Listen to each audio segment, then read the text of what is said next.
الحمد للہ رب العالمین۔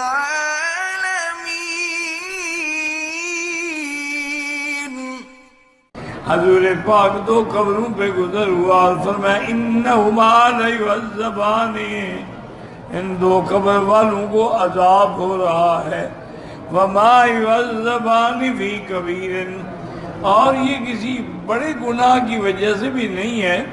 اما احدما وکاشتمل بولے، ایک آدمی جو ہے وہ پیشاب کے قطروں سے نہیں بچتا تھا تو اس وجہ سے عذاب نے پکڑا ہے۔ وَأَمَّا الْآخَرَ، دوسرا جو ہے وہ چغل خور تھا، فَكَانَ يَمْشِي بِالنَّمِيمَةِ ثُمَّ أَخَذَ جَرِيدَةً رَطْبَةً فَشَقَّهَا نِصْفَيْنِ، پھر آپ نے کھجور کی ایک چھڑی منگائی جو سبز تھی، اس کو دو ٹکڑے کیا۔ میں انشاءاللہ جب یہ تسبیح کہیں گے، جب تک یہ خشک نہیں ہوتی اور تسبیح کہہ رہی ہیں تو اس کی وجہ سے ان کے عذاب قبر میں جو ہے وہ تخفیف ہو جائے گی۔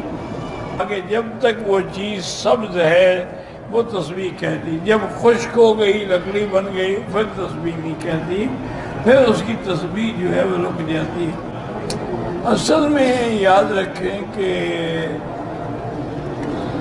ایک مشکل حالت یہ بھی ہے کہ جو اہل بدعت و اہل احوال لوگ ہیں نا، وہ اس حدیث سے حجت پکڑتے ہیں کہ یہ صحیحین کی حدیث ہے، بخاری مسلم کی حدیث ہے کہ حضور نے چھڑی منگا کے ٹکڑے کر کے لگایا، تو کہتے ہیں کہ قبر پہ اگر چھڑی لگانا جائز ہے تو پھول ڈالنا بھی جائز ہے، پھولوں کی چادریں چڑھانا بھی جائز ہے۔ حضور کے سامنے اس وقت چونکہ چھڑی تھی آپ نے وہی لگا دی، ہمارے پاس پھول بھی ہیں سب کچھ ہے ہم وہ چڑھاتے۔ یہ استدلال بالکل جو ہے نا بے وقوفی والی بات ہے کہ اگر اللہ عقل دے، بھئی تم جو پھول ڈالتے ہو تمہیں بھی اللہ دکھاتے ہیں کہ اس پر عذاب ہو رہا ہے اس لیے ڈالتے ہو؟ اللہ نے تو اپنے نبی کو دکھایا کہ ان پہ عذاب ہو رہا ہے،